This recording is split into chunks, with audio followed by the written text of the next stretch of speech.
Olá pessoal, tudo bem com vocês? Eu sou o Anderson. Muito obrigado a você que chegou aqui no meu canal, você que está aqui comigo já há algum tempo.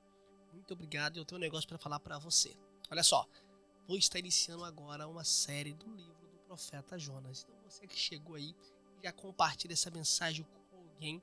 Nós estamos na primeira série do livro do Evangelho, do livro do Jonas. Você que conhece a história de Jonas, vamos juntos aprender mais da palavra de Deus. Vamos ver o que Deus tem para falar conosco através do texto sagrado. Antes da gente ir para o livro sagrado, para a Bíblia Sagrada, faça um favor para mim.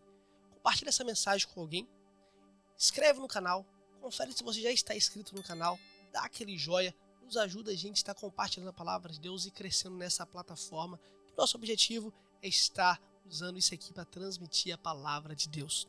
Tá bem? Você feito isso, vamos embora para a Bíblia Sagrada, pega a sua Bíblia comigo, abre comigo no livro de Jonas, vamos estar no capítulo 1, do verso 8 a seguir. Que diz assim o texto sagrado: Então lhe disseram, declara-nos agora por culpa de quem nos sobreveio essa tragédia, que ocupação é a tua, de onde vens, qual é a tua terra, de que povo tu és? E ele lhe respondeu, eu sou hebreu, adorador do Senhor, o Deus dos céus, que fez o mar e a terra seca. Somente esses dois versículos que eu vou estar lendo, do capítulo 1. Hoje nós vamos bater um papo somente do capítulo 1 do livro de Jonas. Primeira coisa que acontece no livro de Jonas, capítulo 1, a gente vai ver que Deus, ele ordena Jonas ele ir para um outro povo, para uma outra nação, para Nínive, para falar a respeito desse povo, que o pecado desse povo tinha chegado mal diante de Deus. Portanto, Jonas, ele ouve essa ordem divina, essa ordem de Deus para ele ir para Nínive. Jonas, ele vai para Jope, compra uma passagem, embarca no navio e vai para Tarsis. E olha aqui para vocês verem o que está acontecendo nessa questão aqui. Por qual motivo que Jonas, ele quer sair de Jerusalém, compra uma passagem, vai para uma outra cidade, não sendo a cidade para o local onde que Deus tinha ordenado ele ir. O fato é que Jonas, ele tenta fugir da presença de Deus por conta que na concepção de um hebreu, Deus, ele era Deus somente, Deus de Jerusalém. Se Jonas, ele fugisse, ele isse para qualquer outro lugar, Deus não incomodava ele. Na concepção de um hebreu, somente em Jerusalém tinha um templo, somente em Jerusalém tinha a Arca da Aliança, somente em Jerusalém tinha todas aquelas questões religiosas do mundo antigo. Por esse fato que Jonas ele não quer ir para Nínive, ele tenta fugir da presença de Deus, porque na concepção de um hebreu do mundo antigo, se ele fugindo da presença de Deus, ele indo para uma outra nação, para um outro povo, Deus não falava mais com ele porque ele não queria ir para Nínive. Por isso que Jonas ele compra a sua passagem, pega lá em Minas, fala o seguinte, suas trouxas de roupa, e vai tentar fugir para um outro povo, para uma outra nação, para uma outra terra. E quando a gente fala de Nínive, Nínive era uma cidade que no local geográfico hoje ela está por aquele meio ali, por Irã, por Iraque, está por aquele meio ali, do Oriente Médio. Era uma grande cidade, uma cidade muito forte, uma cidade muito rica, portanto uma cidade muito maldosa. Segundo as questões históricas, Nínive, ela era uma cidade que quando ela pegava os seus prisioneiros de guerra, ele amarrava uma mão de um prisioneiro em um cavalo, os pés em outro, 4 animais, uma mão em um cavalo, outra mão em outro, as pernas da mesma forma, batia no animal para que o corpo da pessoa fosse esquartejado, fosse partido. Essa era o tamanho da maldade dos ninivitas. O que a gente vai encontrar no texto era que mesmo esse povo pagão, um povo que não conhecia Deus, um povo que não adorava o Deus de Jonas, o Deus de Israel, que não sabia nada do templo, nada a respeito de Deus de Jonas, Deus estava preocupado e dando a graça para esse povo se arrepender, enviando o profeta dele para ir até na cidade de Nínive, para falar para esse povo que o pecado desse povo tinha chegado mal diante dele. Deus estava dando para esse povo uma oportunidade para arrepender de seus pecados e voltar para Deus. Portanto, Deus estava tendo misericórdia. O profeta queria destruição. Deus trazendo uma mensagem para o povo de salvação. O profeta queria que o povo fosse todos para a perdição. Por esse fato que Jonas, ele compra a passagem, entra no navio, tenta fugir da presença de Deus. Tenta fugir de Jerusalém, tenta fugir para Deus não mais incomodar ele a respeito dele ter que ir para Nínive. Agora, a segunda coisa que a gente vai ver no texto é que à medida que o barco começa, aquela embarcação começa a naufragar, uma grande tempestade veio, uma grande tormenta veio no meio do mar, e os marinheiros começam a jogar todos os utensílios, todos os mantimentos, toda a carga que havia no navio no mar, jogar fora para aliviar a carga, aquela carga ficar. Eles conseguiram chegar, romper a viagem. E no meio dessa grande tempestade, Jonas ele permanecia dormindo no porão do navio. Toda vez que eu leio a história de Jonas, eu me faço uma pergunta. Quem consegue dormir em meio de uma tempestade? Gente, para a pessoa dormir em meio de uma tempestade, a pessoa tem que estar com muito problema. Quando você está com algum problema, pode ter a tempestade que for tudo que você quer dormir. Quando você dorme, você quer dormir, porque você dormindo, você esquece do problema. É isso que Jonas estava fazendo. Jonas estava dormindo, porque ele dormindo, ele esquecia do problema que Jonas estava. Mas qual o problema que era de Jonas? Ele não queria obedecer à voz de Deus. Jonas não queria obedecer a voz que Deus tinha ordenado para ele ir para Nínive.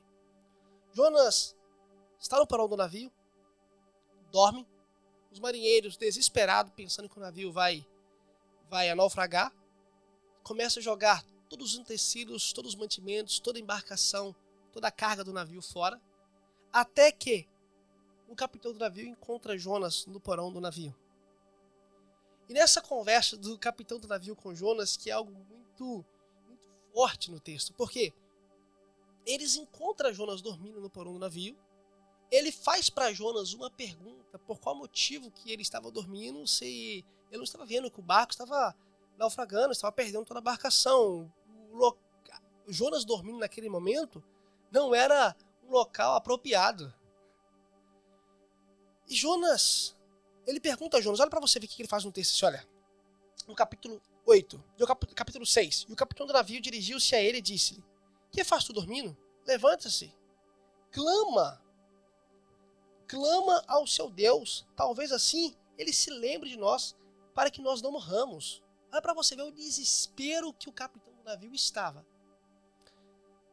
E o verso 7, ele diz assim, e cada um dizia aos seus companheiros, vinde, lancemos sorte para saber quem é o culpado por essa tragédia que nos sobreveio. Então lançaram sorte, e a sorte caiu sobre Jonas.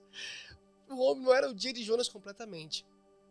O capitão do navio chama Jonas, pede para Jonas falar sobre o seu Deus. Olha, clama o seu Deus, nós estamos clamando nossos deuses, que tão poucos marinheiros não adoravam o Deus de Jonas. Os marinheiros não eram hebreus. Pede assim, olha, clama o seu Deus, quem sabe o seu Deus, ele não pode nos salvar. No verso 7, eles tiram sorte, a sorte cai sobre quem? Sobre o culpado, Jonas.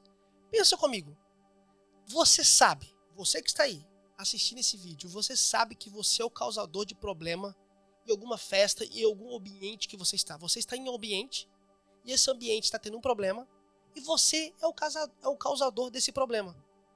Qual vai ser a sua posição? Você vai permanecer nesse local, ou você vai embora?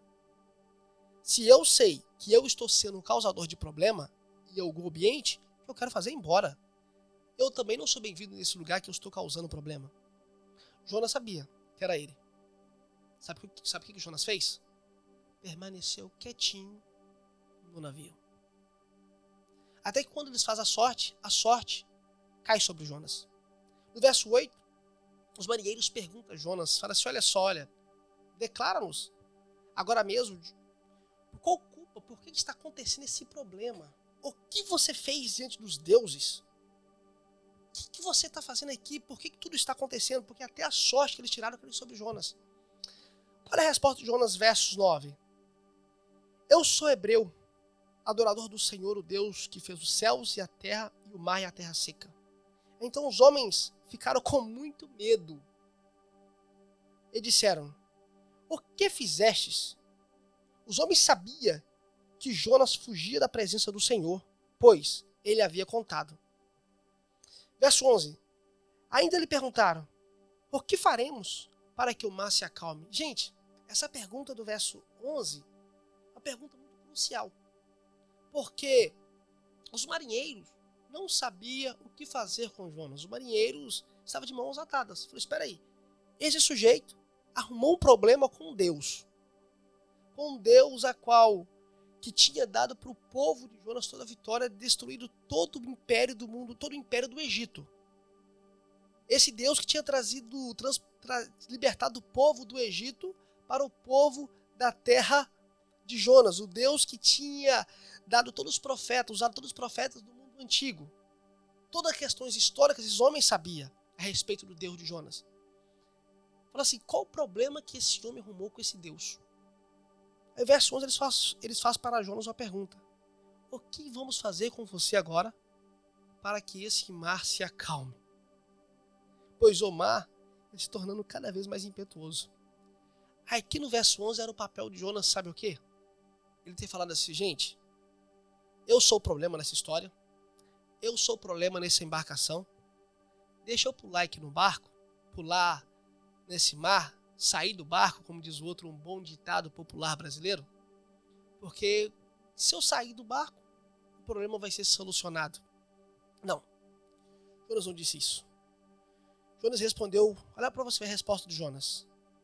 Pegai-me, lançai-me no mar, e ele se aquietará, pois sei que esta grande tempestade vos sobreveio por minha causa. Olha para você ver a resposta de Jonas. O negócio, como se diz outro, chega a arrupiar o cabelo. Jonas sabe que ele é o problema. Ele sabe que ele está sendo o causador de problema. Ele sabe se ele ser lançado no mar, tudo vai acabar, tudo vai acalmar. Todos os outros povos, todos aqueles marinheiros, aquela embarcação vai ser salva, vai poder seguir viagem. Ele permanece no barco. Primeira coisa que eu quero aplicar para você aqui. Deus não é Deus somente de um povo. Na concepção de Jonas, como eu disse no início da mensagem, que ele estava fugindo porque se ele saísse de Jerusalém, Deus não mais ia incomodar ele. O problema dele estava solucionado. Portanto, aqui, Deus não é Deus somente de um povo. Deus não é Deus somente de Jerusalém. Deus não é Deus somente que estava vendo os ninivitas pecar contra ele e que tinha chegado mal diante de Deus. Deus também é o Deus que viu Jonas no porão do navio. Deus é o Deus que tem o controle do céu, na terra, no mar, que fez essa grande tempestade e que até mesmo um profeta falou assim, olha só, se vocês me lançarem no mar, esse problema para. Mas qual que era o dever de Jonas? Qual que era o papel de Jonas para salvar os marinheiros? Se jogar no mar. Nesse texto, eu vou aprender que esses homens pagãos que tão pouco conheciam o Deus de Jonas, teve graça sobre a vida de Jonas. Porque no verso 13 a seguir, eles vão tentar remar para chegar à orla da praia. Isso a gente vai ver que a embarcação não estava nem longe da orla da praia. A embarcação estava próxima da orla da praia. Mas a Bíblia vai dizer que a tempestade continuava cada vez mais forte. Até que os marinheiros resolveram lançar Jonas no mar. E quando eles jogam Jonas no mar, verso 17. Então o Senhor preparou um grande peixe para que engolisse Jonas, e ele ficou 3 dias e 3 noites no ventre do peixe. Aqui encerra o capítulo 1 do livro de Jonas. No capítulo 1 do livro de Jonas, eu aprendo que Deus, ele chama um profeta para transmitir uma mensagem de salvação para um povo que não conhecia Deus. Jonas sabia que ele era o problema e ele não sai do barco, ele continua naquela embarcação. Verso 13, vamos ver o marinheiro tendo graça com a vida de Jonas, tentando remar para chegar até a beira da praia. Vemos então no texto que o mar, que aonde que o barco estava até a praia, estava próximo. Mas o texto vai dizer que eles não conseguiam porque o mar ficava cada vez mais violento, a tempestade ficava mais furiosa. No verso 14, a gente vai ver os marinheiros rogando ao Senhor. Aí, gente, o negócio que muda todo o texto. Por quê? Porque esses marinheiros aqui, quando o texto está dizendo o Senhor, você vai ver no texto que é o Senhor maiúsculo, é o Deus de Jonas, o Deus criador dos céus, da terra, o Deus que tem controle absoluto sobre toda a natureza. Portanto, mas esses homens aqui, eles não adoravam o Deus de Israel, não adoravam o Deus de Jonas. Eles fazem uma oração, olha para vocês verem, a oração que eles fazem no verso 14 diz assim: por isso, clamaram ao Senhor e disseram: nós te rogamos, ó Senhor, que não morramos por causa da vida deste homem, e que não nos culpe pelo sangue inocente, porque tu fizestes o que te agrada, ó Senhor. Verso 15. Então eles pegaram Jonas e o lançaram ao mar, e o mar cessou a sua fúria. Os homens, essa parte é muito linda, temeram ao Senhor com grande temor, então ofereceram sacrifício ao Senhor e fizeram votos. Então o Senhor preparou um grande peixe para que engolisse Jonas, e ele ficou 3 dias e 3 noites no ventre do peixe. O que eu aprendo com o texto de Jonas, o primeiro capítulo do livro do profeta Jonas, é um profeta que recebeu uma ordem divina para ir para um povo que não conhecia Deus, porque a misericórdia de Deus, a graça de Deus, tinha alcançado esse povo. Antes de Deus fulminar esse povo na face da terra, Deus estava dando para esse povo uma oportunidade de saber que havia um Deus e que esse Deus não estava satisfeito com a prática do pecado que esse povo estava vivendo. Segundo, mesmo o profeta não querendo ir a esse povo, o profeta querendo que esse povo fosse destruído, Deus com seus meios, com seu poder, para uma embarcação, faz um outro povo pagão, os marinheiros pagãos, reconhecer a grandeza desse Deus, e para um profeta, e prepara um peixe para transportar esse profeta.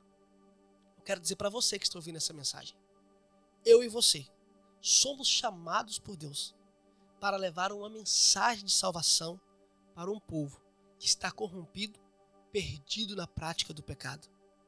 Eu quero encorajar você a ser esse mensageiro que vai transmitir essa mensagem nesse mundo. Não fuja, porque você tem uma mensagem que pode trazer uma grande mudança, um grande avivamento nessa cidade, nesse mundo, nesse século. Deus abençoe. Muito obrigado a você que está aqui no meu canal. Vem estar conectado com a gente. Não saia daqui sem você ter conferido se já está inscrito no canal. E saiba que semana que vem vai ter Jonas capítulo 2. Você que conhece a Cristo, que converteu a Cristo, você tem uma mensagem que traz salvação para o povo. Deus abençoe. Fica com Deus. Eu quero encontrar você aqui no Jonas capítulo 2. Tchau, tchau. Fica com Deus.